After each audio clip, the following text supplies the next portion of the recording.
E a grande questão que a gente quer explorar hoje é quem seria a melhor pessoa para liderar o país agora? É pergunta de $1 milhão, né? Quem tem a visão, a força para levar a Guiné-Bissau para um futuro, quem sabe, mais estável, mais próspero. Realmente, o povo da Guiné-Bissau merece um futuro melhor. É uma decisão crucial. E o mais interessante é que temos duas figuras, assim, quase que opostas, né, disputando essa liderança. Totalmente. De um lado, a gente tem o Domingos Simões Pereira. O famoso DSP. O DSP, exatamente. Um político experiente, né? Sim. E ele é conhecido por defender o diálogo, a construção de instituições democráticas fortes. Ele aposta muito no diálogo, na busca por consenso. E isso, sem dúvida, atrai muita gente que está cansada da instabilidade, dos conflitos. Do outro lado, a gente tem o atual presidente, o Umaru Sissoco Embaló. Isso.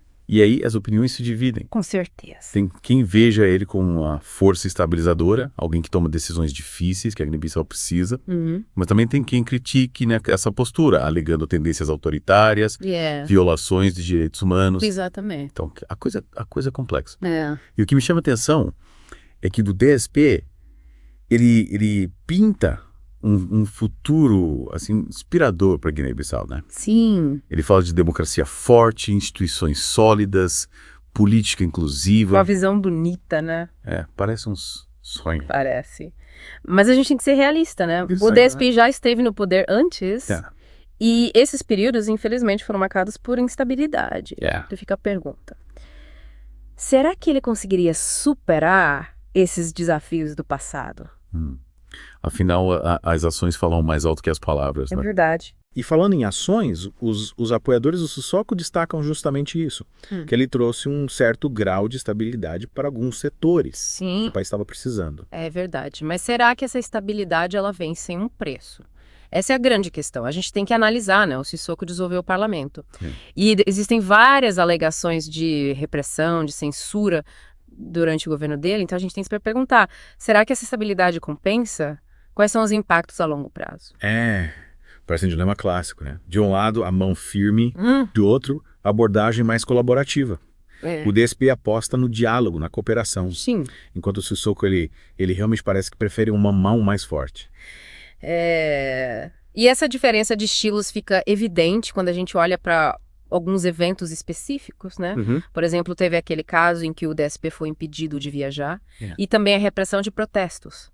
Então, esses incidentes mostram como cada um enxerga o poder, a discordância. E tem mais, né? Parece que existem divisões internas dentro do próprio partido do DSP, o PAIGC. É verdade. Isso com certeza dificulta ainda mais a liderança de um país inteiro. Sem dúvida. A política interna é um desafio, e tanto para o DSP.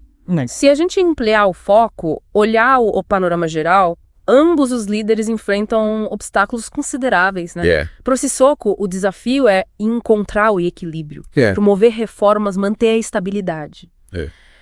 E quem sabe, né, governar de uma forma um pouco menos controversa. Parece que a coisa não é fácil para nenhum dos dois. Não é, não. Mas, no final das contas, o futuro da Guiné-Bissau está nas mãos do seu povo, né? Sem dúvida. Eles que vão decidir. É isso aí. E o povo precisa analisar cuidadosamente as opções. Pesar os prós e os contras da abordagem de cada líder.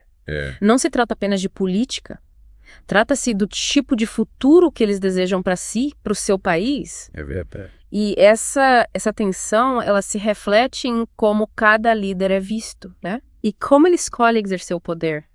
Aí que as coisas ficam interessantes. Tipo um choque de estilos, né? Totalmente. A gente tem, de um lado, o DSSP que prioriza o diálogo, a construção de consenso. Isso. Ele enfatiza a cooperação, né? Tanto dentro do país quanto internacionalmente. E essa abordagem, ela agrada muita gente. Sim. Principalmente quem está cansado daquela instabilidade dos conflitos, né? Que marcaram a história da Guiné-Bissau. E do outro, a gente tem o Sissoko, com uma postura, assim, bem mais assertiva, digamos assim. Ele é visto como um líder decidido, né? Que não tem medo de tomar medidas drásticas. E essa característica, ela pode ser uma faca de dois gumes, né?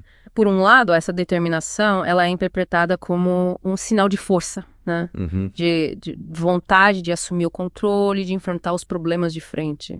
Mas por outro, existe o risco, né? Sim. Dessa determinação se transformar em autoritarismo. Como a gente já mencionou, Ações como a dissolução do parlamento, as alegações de repressão, elas levantam sérias preocupações, né? Sobre a erosão das normas democráticas.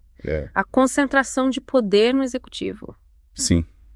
Parece que é um cabo de guerra constante, né? Entre a necessidade de estabilidade e a proteção dos direitos individuais nos processos democráticos. Você tocou num ponto crucial. E essa tensão, ela é algo que o povo da Guiné-Bissau conhece bem, né? Eles já vivenciaram tanto o caos da instabilidade, né? Sim. Quanto a opressão de regimes autoritários. Então, ao considerar as suas opções, eles estão, na verdade, ponderando essas prioridades conflitantes. E não se trata apenas do que está acontecendo dentro da Guiné-Bissau, né? Não. Fatores externos também influenciam bastante esse cenário. Com certeza. A Guiné-Bissau é um país pequeno, né? Está sujeito à dinâmica regional e internacional. Por exemplo, tanto o DSP quanto o Sissoko, eles buscaram cultivar relações com parceiros internacionais importantes, né? Em busca de apoio, de investimento. É como se eles estivessem jogando xadrez geopolítico, né? Exatamente. E o sucesso deles nesse jogo vai ter um impacto significativo na capacidade de governar de forma eficaz. Eles precisam garantir recursos, né? Sim. Atrair investimentos estrangeiros. Posicionar a Guiné-Bissau estrategicamente na região. Então não se trata apenas de política interna, Não. mas também dessa teia complexa de relações com outros países. Exatamente. Isso adiciona uma camada extra de complexidade a essa disputa pela liderança, né?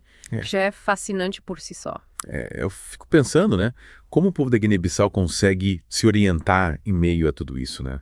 Em quem eles confiam para liderá-los diante de tantos desafios. É uma escolha difícil, né? E no final das contas, cabe a eles decidir. Mas, como a gente viu, há argumentos convincentes de ambos os lados. O DSP oferece a visão de uma Guiné-Bissau mais democrática, mais inclusiva, enquanto Sissoko promete estabilidade, liderança decisiva. São dois caminhos bem diferentes, né? Cada um com seus benefícios e riscos potenciais. Exatamente. E é por isso que essa disputa pela liderança é tão cativante. Não se trata apenas de política, né? Mas da questão fundamental de como uma nação deve ser governada. Quais valores devem guiar seus líderes? Trata-se do tipo de futuro que eles querem construir. Isso. E falando em futuro, você mencionou que o DSP propõe fortalecer as instituições democráticas, né? Sim. O que isso significa na prática? Boa pergunta. Que tipo de políticas ele defende? O DSP ele tem falado bastante sobre a necessidade de um sistema judicial mais independente e transparente, por exemplo. Ele argumenta que a corrupção e a impunidade têm sido um grande obstáculo ao desenvolvimento da Guiné-Bissau, né? E que um judiciário forte é essencial para garantir o Estado de Direito. Faz sentido. E em relação à economia? Quais são as propostas do DSP para tirar a Guiné-Bissau da pobreza? Ele defende investimentos em setores-chave, como agricultura e pesca, né? Que empregam grande parte da população. Sim. Ele também fala em diversificar a economia, né? Que hoje depende muito da exportação de castanha de caju, para torná-la menos vulnerável às flutuações do mercado internacional. Sissoko. Quais são as realizações que ele aponta, né? Para justificar sua permanência no poder? Ele destaca a estabilidade que o país alcançou em alguns setores durante o governo dele, né? Como, por exemplo, no caso da castanha de caju, que você acabou de mencionar. A produção aumentou. E isso gerou mais receita para o país. Sim, mas essa estabilidade ela tem um preço, como a gente já discutiu, né? As fontes que a gente analisou mencionam que o Sissoko tem se aproximado de líderes autoritários da região como forma de se manter no poder. Como essa postura impacta a imagem da Guiné-Bissau no cenário internacional? É um ponto delicado, né? Essa aproximação com líderes que não respeitam os princípios democráticos, ela pode prejudicar a reputação da Guiné-Bissau e dificultar a atração de investimentos, né, de ajuda internacional. Alguns países e organizações internacionais já manifestaram preocupação com a situação dos direitos humanos na Guiné-Bissau, né, sob o governo Sissoko. Parece que essa busca por estabilidade pode ter consequências negativas a longo prazo. Exatamente. É preciso analisar os custos e benefícios de cada abordagem, né? E o povo da Guiné-Bissau terá que decidir que caminho quer trilhar. E essa decisão ela é ainda mais complexa quando a gente considera os desafios internos da Guiné-Bissau, né? A gente falou das divisões dentro do PAIGC, o partido do DSP, mas a Guiné-Bissau também enfrenta problemas como a pobreza, o analfabetismo, a falta de infraestrutura básica. Como esses problemas impactam sobre a liderança do país? É fundamental levar esses desafios em conta, né? Afinal, não se trata apenas de escolher um líder, mas de definir qual o modelo de desenvolvimento que o país irá seguir. O povo da Guiné-Bissau precisa de um líder que esteja comprometido em combater a pobreza, né? Melhorar a educação e a saúde e investir em infraestrutura. E que consiga unir o país em torno de um projeto comum. Com certeza. A Guiné-Bissau precisa superar suas divisões internas para construir um futuro mais próspero e justo para todos. E cabe ao povo decidir qual dos líderes tem mais condições de liderar esse processo. Uma decisão difícil, com certeza. Mas é importante que o povo da Guiné-Bissau esteja bem informado, né? Sim. Para fazer a melhor escolha para o seu país. Concordo plenamente. E por falar em estar bem informado, você que está nos ouvindo já conhece o Bissau Podcast. É isso aí.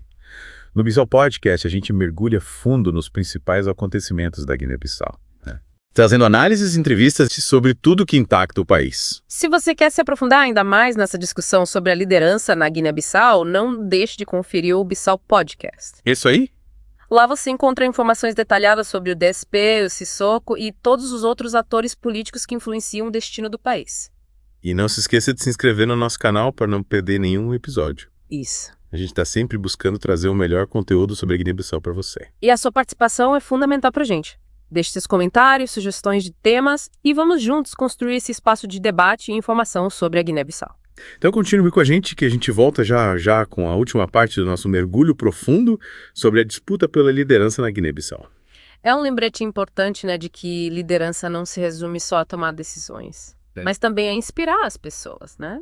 Dar a elas esperança de um futuro melhor. É sobre entender as necessidades, né? Os sonhos, os medos. É isso aí. E no caso da Guiné-Bissau, a gente vê que o povo já demonstrou em várias ocasiões essa busca por um futuro melhor. Sim. Por um líder que realmente os represente. Exatamente. Por isso que essa eleição na Guiné-Bissau é tão importante. É. É uma chance para o povo fazer sua voz ser ouvida, né? Sim. Escolher o líder que eles acreditam que vai melhor representar os interesses deles e guiar o país em direção a um futuro mais próspero, mais equitativo. E como você mencionou antes, o país enfrenta desafios sérios, né? Sim. Pobreza, falta de infraestrutura. O próximo líder vai ter que lidar com tudo isso. Além da pressão internacional que a gente já discutiu. Sem dúvida. E essa pressão internacional, ela pode ser tanto positiva quanto negativa, né? Por um lado, a comunidade internacional pode ajudar a Guiné-Bissau a se desenvolver, fornecendo ajuda financeira, ajuda técnica, incentivando o investimento estrangeiro. Sim. Mas, por outro lado, pode haver também interferência em assuntos internos, né? Com países poderosos tentando influenciar as decisões do governo guinense em benefício próprio. É aí que entra a questão da soberania nacional, né? Como conciliar a necessidade de ajuda externa com a defesa dos interesses da Guiné-Bissau? É um dilema que muitos países em desenvolvimento enfrentam. O próximo líder vai ter que ser habilidoso, né? Para navegar nesse cenário geopolítico complexo, buscando parcerias estratégicas que beneficiem a Guiné-Bissau sem comprometer sua independência. E como o povo guineense pode se preparar para fazer essa escolha tão importante, né? O que eles devem levar em consideração na hora de decidir em quem votar? Eu acho que é fundamental analisar o histórico dos candidatos, né? As propostas das alianças. É importante questionar quais são os valores deles, né? Quais são os compromissos, quem financia esses candidatos, que tipo de futuro eles propõem para a Guiné-Bissau. E buscar fontes de informação confiáveis. A gente sabe como é fácil se perder em meio a tantas notícias falsas. É verdade. Discursos manipulados. De repente, em época de eleição.